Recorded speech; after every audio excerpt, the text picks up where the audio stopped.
Ancient texts tell us that Thoth was the first ruler of Egypt in the pre-dynastic era, which is not completely correct because in the beginning Egypt was matriarchal. However, because we are discussing Thoth's storyline in this video series, we'll let that pass by for now. Thoth was of course Enki's emissary among humans, Enki being his father. Enki sees himself as the true god of the universe. He was known in Egypt as the sun god Atum, who created the world and humankind. He was sometimes depicted as a snake. He was the son of the morning, while Marduk, who often hijacked his father's persona, became the son of the evening, also known as Ra. Sometimes Marduk hijacked Yahweh's persona, which is the reason why we in Yahweh Jehovah can see a schizophrenic god, one being more friendly and covertly manipulative, while the other side of God is very bloodthirsty and cruel.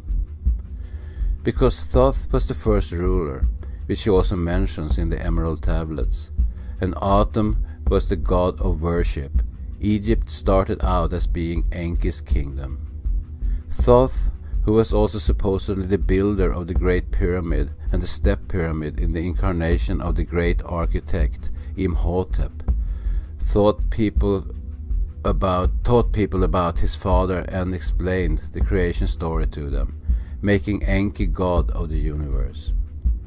However, at one point Marduk overthrew Thoth and placed himself as god, known through history as Ra.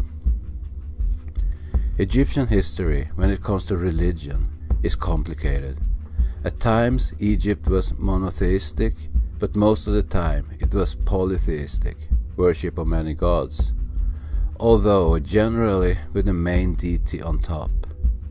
This top deity was always the sun god, which means that whom they worship was sometimes Enki and sometimes Marduk. After Marduk took over in Egypt, his persona was often the focus of worship, although other gods were worshipped as well.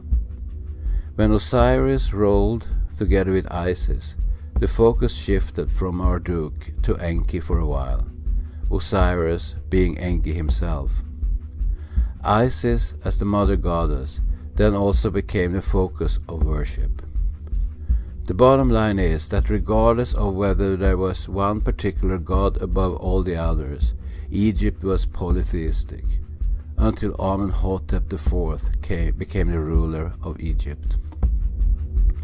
Usually we associate Amen, and Marduk, Amen-Ra, but Amen was originally Enki, as mentioned earlier.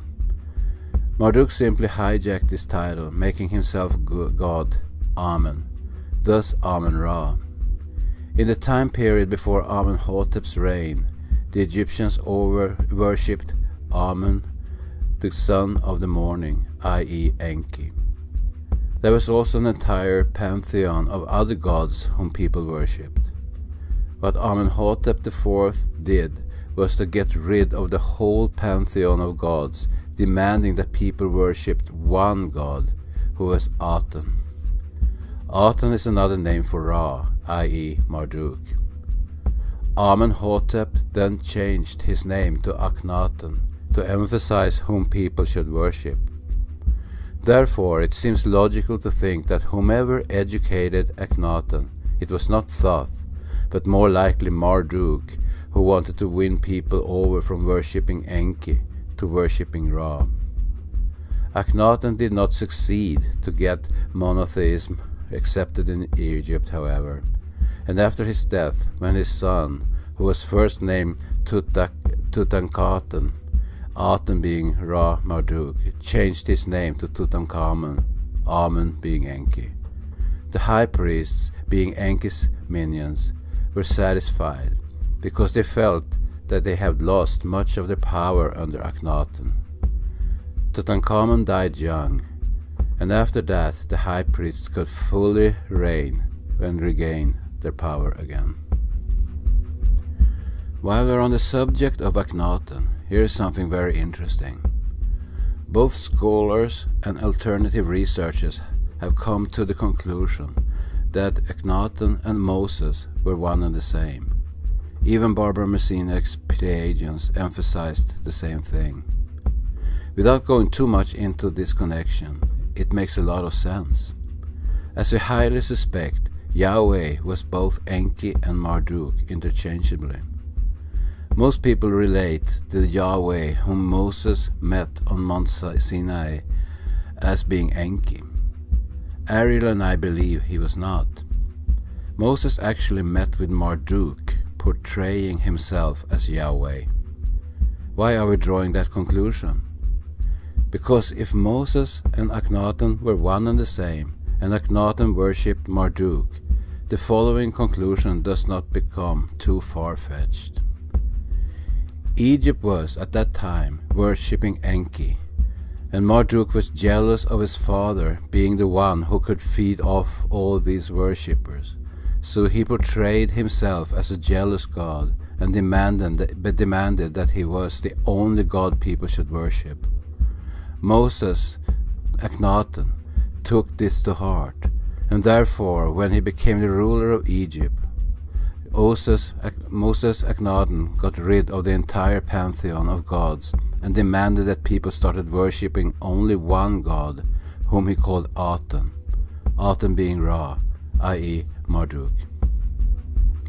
Christians, Jews, and even non-religious people see Yahweh's 10 commandments as being very benevolent and useful, something for religious and non-religious people to follow. We agree. Much is just common sense, but the laws of Yahweh are still of a benevolent nature. What most people are missing, however, is the purpose behind these laws. First, people had started worshipping idols of the god instead of God himself, which of course diminished Marduk's power. He needed an obedient population who was easy to control. If people behaved and stopped being unpredictable, it would of course be much easier to keep the sheep in the fold. Interesting enough, the 10 Commandments were not the first laws Marduk had forced upon the people. We know of at least 2 other occasions when Marduk gave humankind laws to follow. Moses lived approximately between 1391 to 1271 BC. But in 1754 BC, centuries earlier, Marduk gave the Babylonian king Hammurabi what is known as the Hammurabi Codes or Hammurabi Laws. It's from there we get the law, an eye for an eye, a tooth for a tooth. The purpose with these extensive codes, consisting of 282 laws, was to stop violence and crime, but they were also implemented to solve issues concerning household and family relationships, such as inheritance, divorce, paternity, and reproductive behavior. These laws are considered being the first attempt to a constitution. The king wrote about how he received the codes. Anu and Bel called by name me, Hammurabi, the exalted prince, who feared God to bring about a rule of righteousness in the land, to destroy the wicked and the evildoers, so that the strong should not harm the weak, so that I should rule over the black-headed people like Shamash did, and enlighten the land, to further the well-being of mankind. Those who have read my papers know that Uto Shamash and Marduk are one and the same. This indicates that the laws originate from Marduk.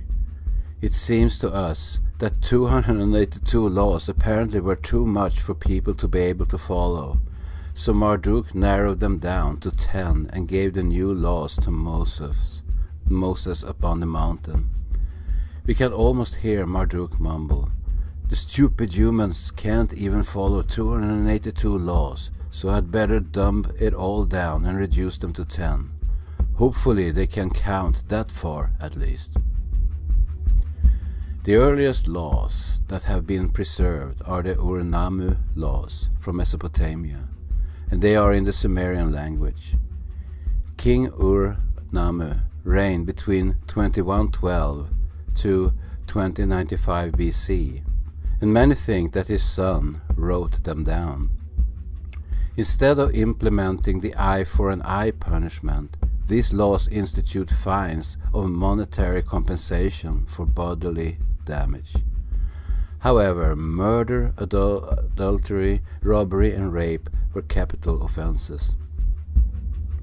In the prelude to the laws, the texts read, "Then did Ur-Nammu, the mighty warrior, king of Ur, king of Sumer and Akkad, by the might of Nana, lord of the city, and in accordance with the true word of Utu, establish equity in the land." Here we have Utu Marduk at play again. This is interesting for another reason as well. Today we are bound by thick law books full of laws that we need to follow, or will be punished in one way or another. Now we know where laws originate from and who instigated them, Marduk Ra. Laws are not established for our benefit, but for that of the gods. In the beginning, before the invasion happened, we didn't need any laws because we were operating from a higher state of being that was heart-based. It was in our nature to operate in a manner that was beneficial for everyone. After Enki created his own souls that were not heart-based and came here to traumatize us, the gods needed to create laws to keep us in check, relatively speaking. Equally interesting is that we humans need to follow all these thousands upon thousands of laws, while the gods can command humans to kill left and right, and instigate wars, genocide, famine and disease, droughts and floods as they please. Laws, commandments and common sense do not apply to the gods. It's amazing that those committed to religion can't see this as being quite odd. By saying this, we are not suggesting we shouldn't follow the laws, because as long as the world is like it is, they're necessary. We're only pointing out where they came from and what their purpose is. In summary thus far, Amun was the creator, the son of the morning, which is equivalent to the morning star, Lucifer. This was the deity Thoth promoted. It's also interesting to find that Amun, when creating mankind, sneezed out the human souls according to Egyptian mythology. This corresponds well with what the Nag Hammadi says, that both Sophia, the Orion Queen, and Enki the Demiurge breathed out souls, who became the souls of the human soul group, the dark souls who are not the Namlu'u, the primordial human soul group. This in turn corresponds to the queen being portrayed as a dragon who breathes out fire, which is symbolic for soul fire. After Marduk took over, his father's title was hijacked by him, and he became known as Amun-Ra, the son of the evening, or the Dark Lord, as Thoth depicted him in the Emerald Tablets. Early on, when Egypt became polytheistic, people worshipped almost 2,000 different gods, but just like when I broke down many of these gods in the Wes Penre papers, showing that many of these gods were one and the same, many of these 2,000 deities were also the same under different names, which we can see when we cross-reference. However, it becomes even more confusing, because Egypt was also divided when it came to whom to worship, so the entire country did not worship the same gods at the same time. Regardless, people still worshipped the same overlords, but under different names. It's also interesting to note that on top of all these gods were 9 main gods, and this assembly of deities was called the Ennead, which means 9. This corresponds to what Thoth said in the Emerald Tablets, where he mentioned 9 gods. 7 were the gods of light, and 2 were the gods of darkness. Enki rules over the brothers of light, and Marduk, together with Ereshkigal, rule over the brothers of darkness. Now let's discuss the great architect Imhotep. According to ancient history, he was equated to Thoth, and he was a poet, judge, engineer, magician, scribe, astronomer, astrologer, and physician, by some considered being the grandfather of modern medicine. He was, according to the annuals, the son of Thoth, whom we know is Enki, something I brought up in the papers. Moreover, he was the advisor to Pharaoh Djoser in the 27th century BC, the founder of the third dynasty of the Old Kingdom. Imhotep was also known as the one who comes in peace. During this time, Imhotep Thoth's mission was apparently to work together with the pharaoh to build pyramids and other important structures. He was also modifying the written language. Moreover, he made sure that a new dynasty was created, where his father Enki was god. What we can see here is that we have two main factions of the AIF, both working for power and control, but they do it completely differently. Marduk is the overly masculine, dominant character in this play, and is violent and demanding in an overt way. Enki, on the other hand, is the more feminine character, working on teaching humanity and spiritually awaken us. He is more covertly manipulative. Still, Enki's goal is to steer the awakening humanity towards himself and his agenda, him being the father god in his own mind. Our entire history is an endless chain of manipulation from both factions of the Ennead. Still, this is just the beginning. More to follow in upcoming videos.